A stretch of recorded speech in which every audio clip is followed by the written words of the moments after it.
Ready start. महोदय, प्रत्येक कदम फूंक फूंक कर रखना होता है और हो सकता है कि हम कुछ वर्ष गंवा दें, लेकिन स्वतंत्रता गंवाने की अपेक्षा बादशाह होगा।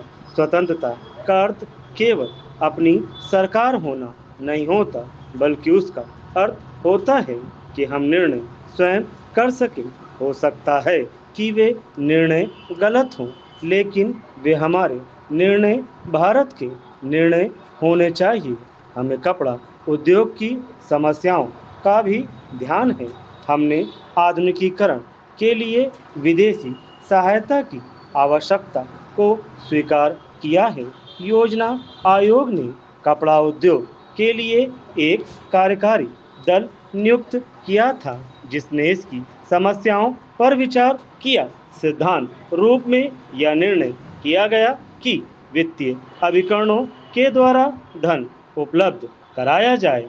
हम अब वित्तीय संस्थाओं से बातचीत कर रहे हैं कि इन उद्देश्यों के लिए उधार की शर्तें कैसे उदार बनाई जा सकती हैं। Paragraph change.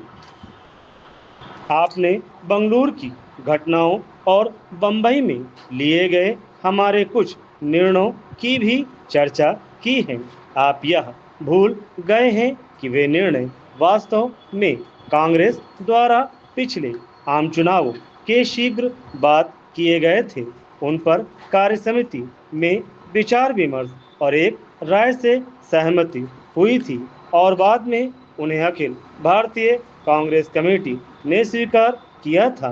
बंगलुरु में हमने केवल मोटे तौर पर नए सिरे से दिशा निर्देश दिया था। इसमें कोई संदेह नहीं कि जब तक देश उस दिशा की ओर ना बढ़े तब तक वह प्रगति नहीं कर सकता।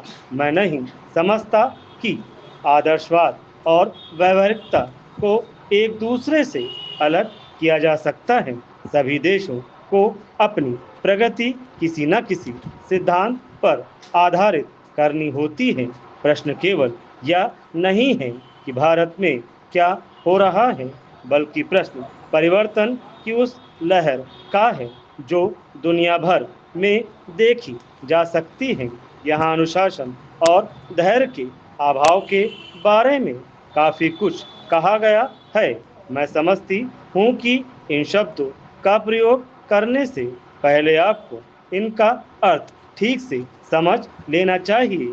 आप शायद इसे अनुशासन कहेंगे कि इंग्लैंड में लोगों से बेगार ली जाती थी और उनसे दुर्व्यवहार किया जाता था, या छोटे छोटे बच्चे अंधेरी खानों में काम करने के लिए जाते थे और अंधे होकर बाहर निकलते थे।